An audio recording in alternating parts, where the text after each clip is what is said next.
이번에는 IT 트렌드를 소개해드리는 IT 체크리스트 시간입니다. IT 칼럼니스트 이효은 씨 나와 계십니다. 안녕하세요. 안녕하세요. 네, 제가 이제 스마트폰을 바꿀 계획이 있거든요. 네. 약정도 이제 완전히 끝났고요. 이렇게 저처럼 스마트폰 변경 계획이 있는 분들이 알아두면 좋을 IT 트렌드가 있다면서요? 예, 그렇습니다. 요즘 이 스마트폰 시장이 크게 요동칠 것 같은 그런 조짐을 보이고 있습니다. 바로 네. 이 단말기 자급제 때문인데요. 네. 단말기 자급제를 이용하면 좀 알뜰하게 휴대폰을 쓸 수 있다, 이런 소문이 좀 나기 시작하면서 최근 이 자급제 폰을 찾는 분들이 부쩍 늘었다고 합니다. 그래서 오늘은 이 단말기 자급제가 어떤 것인지, 어떤 좋은 점이 있는지를 한번 소개를 할까 합니다. 네, 네. 사실 저는 단말기 자급제라는 말을 처음 들어봤거든요. 아, 예. 네, 앞서 좋은 점이라고 말씀하셨는데 그럼 휴대폰을 좀 싸게 살 수 있다 이런 말씀이신가요? 꼭 반드시 그렇지는 않습니다. 이 단말기 자급제를 간단하게 설명하자면 네. 휴대폰 따로, 이동통신사 따로 선택을 하는 건데요.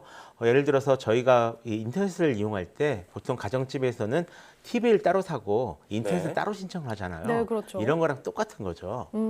스마트폰은 가전제품 대리점 같은 데서 따로 사고요. 그다음에 이동통신은 통신사 대리점에 따로 신청을 하는 겁니다. 네, 그럼 제가 마트에 가서 자급제 스마트폰을 사서 예. 지금 쓴 스마트폰에 유심칩을 옮겨 끼우면 바로 사용이 가능한 건가요? 예, 바로 사용하실 수가 있습니다. 오. 물론 이제 몇몇 해외 직구 스마트폰 같은 경우는 특정 통신사가 안 되는 경우도 있는데요. 네. 네. 이런 걸 빼면은 뭐 자급제 스마트폰으로 나온 제품이나 아니면 국내에서 출시된 중고폰을 사서 이 유심칩을 끼우시면은 바로 개통이 가능합니다.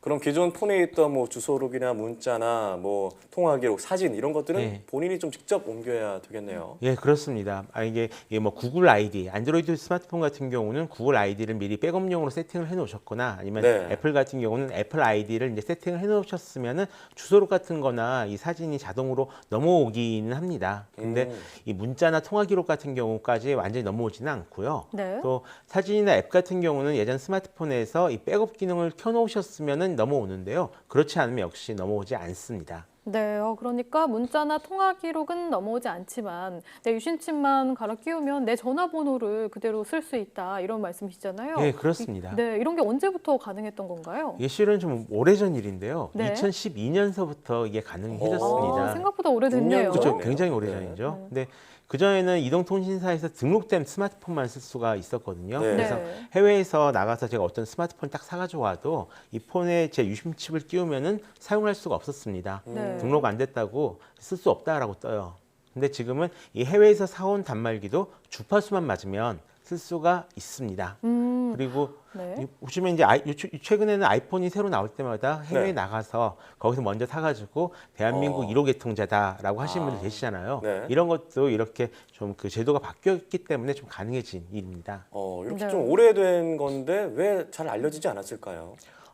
일단은 이 스마트폰 유통이 완전히 꽉 막혀 있었다라고 생각하시면 될 것 같습니다. 간단히 말해서 이 단말기 자급제로 살 수 있는 스마트폰이 거의 없었습니다. 네. 네, 그동안 대부분 단말기 같은 경우는 이통사 대리점을 통해서 아마 구입을 하셨을 거예요. 네. 그런데 이 삼성이나 LG 같은 대기업에서 단말기 자급제용 폰을 거의 내놓지 않았거든요. 그래서 살려고 해도 뭐 구글에서 내놓은 넥서스 폰이나 아니면 애플 아이폰 같은 네. 정도나 좀 따로 구입을 할 수 있는 폰이었습니다. 네, 그렇군요. 전자회사 그 대리점에서는 네. 몇몇 그런 스마트폰을 본 것 같고 핸드폰을 본 것 네. 같거든요. 그러니까 따로 사실 수 있는 스마트폰을 그냥 보시긴 하셨을 거예요. 특히 네. 몇몇 보급형 스마트폰 같은 경우는 그런 폰들을 좀 많이 보셨을 텐데요. 인기가 많은 스마트폰은 지금까지 거의 없었습니다. 네. 물론 이제 대리점에서 갤럭시 S8 같은 폰을 따로 팔긴 합니다. 따로 팔긴 하는데 이게 단말기 자급제 폰이 아니라 자가 유통 또는 무약정 폰이다라고 이제 부르거든요. 네. 이통사용 폰으로 나온 것을 그냥 판매만 대리점에서 한다라고 보시면 됩니다. 가격도 이통사 대리점에서 사는 것보다 한 10% 정도 더 비쌌고요. 네. 이 자가유통폰과 자급제폰을 구별하는 가장 간단한 방법은 스마트폰 뒤를 보시는 건데요. 이 뒤를 보시면은 이통사 마크가 있으면은 자급제폰이 아니라 그냥 자가유통용 폰이고요. 다음에 또 폰 안에 이통사 전용 앱들이 미리 설치되어 있지 않은지 확인해 보시면 됩니다. 이런 네. 마크나 앱들이 있으면 그건 제조사가 소비자에게 판 스마트폰이 아니다라고 생각하시고요.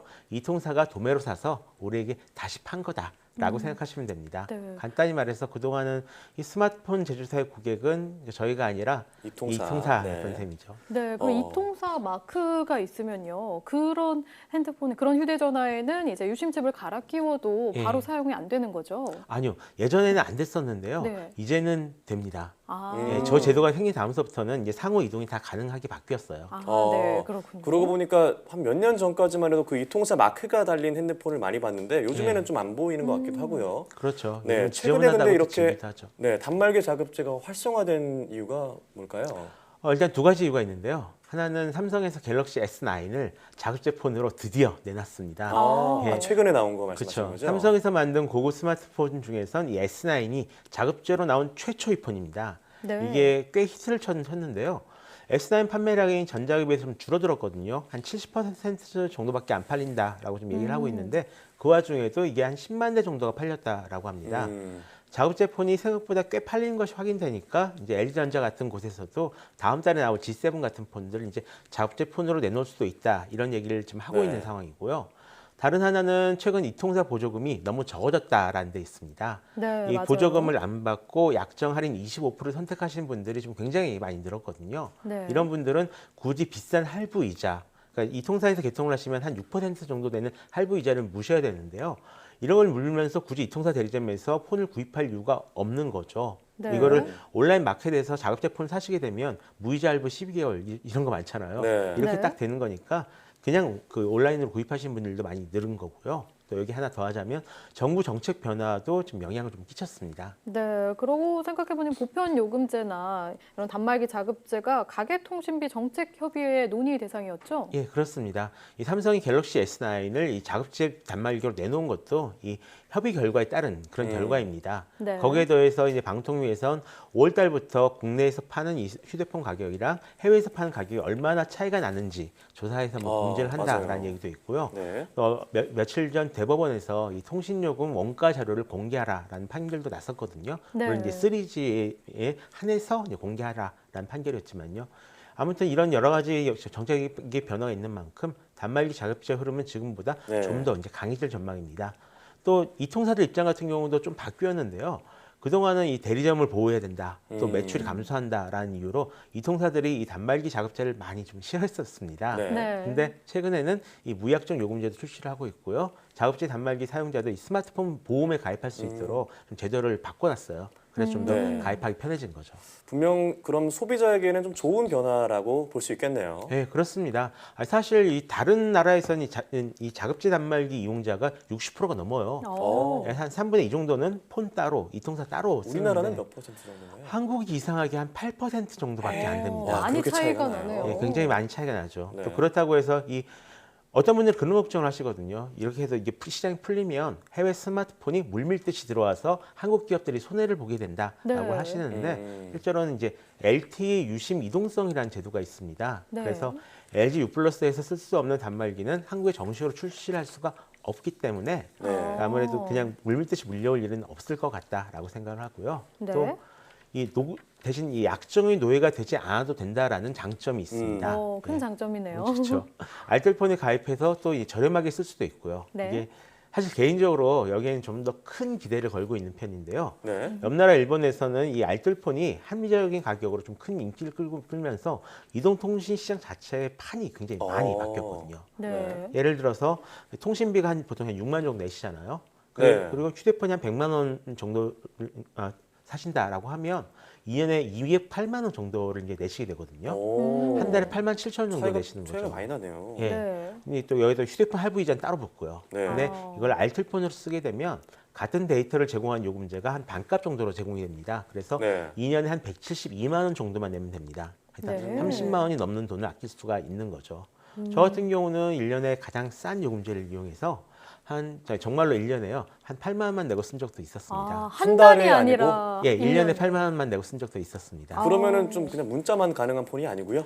통화는 50분 네. 정도 제공되고요. 네. 문자는 무료 제공이 없는 대신에 그 데이터는 500메가 정도 제공이 됐거든요. 근데 와이파이만 주로 이용하시고 전화를 받는 거 용도로 많이 쓰신 분들은 네. 아무런 문제가 없습니다. 그렇죠. 또 우리나라는 와이파이가 되는 곳이 참 많잖아요. 그렇죠. 이 네. 방송관에서도 한 12개가 잡히거든요. 아, 그래요? 네, 역시 잘 알고 계시네요. 네. 네. 그래서 그런데 사용하는데 문제가 없을 것 같긴 하네요. 예, 그렇습니다. 네. 거기다가 또 이제 갤럭시 S9 아파치 에디션 같이 인기 에센스 캐릭터를 이용해서 귀엽게 만든 이런 폰들도 지금 나오고 있거든요. 아, 자급 제품들이요. 어피치 말씀하시는 거죠? 그렇습니다. 네. 굉장히 귀여운데요. 네. 제가 쓰기는 굉장히 힘들겠지만 그동안 이 작업 제품을 공급했던 소니 같은 경우도 엑스페리아 XZ2나 XZ2 컴팩트처럼 작업지용 스마트폰을 계속 선보이고 있습니다.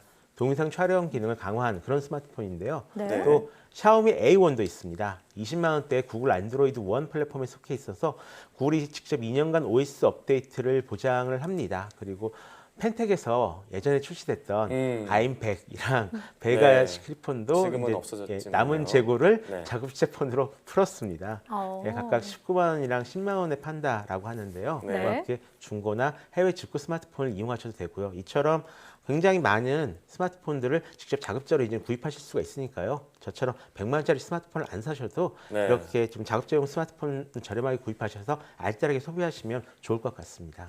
네, 오늘 말씀을 나눠봤는데 사실 저도 이제 메인코도 마찬가지겠지만 저도 약정이 얼마 안 남아서 새로운 스마트폰을 뭘 할까 고민을 했거든요. 오늘 뭔가 좀 대리점에서 상담받는 느낌이 있었고 단말기 자급제에 대해서 좀 알아봐가지고 좀 합리적인 선택을 하도록 하겠습니다. 오늘 말씀 고맙습니다.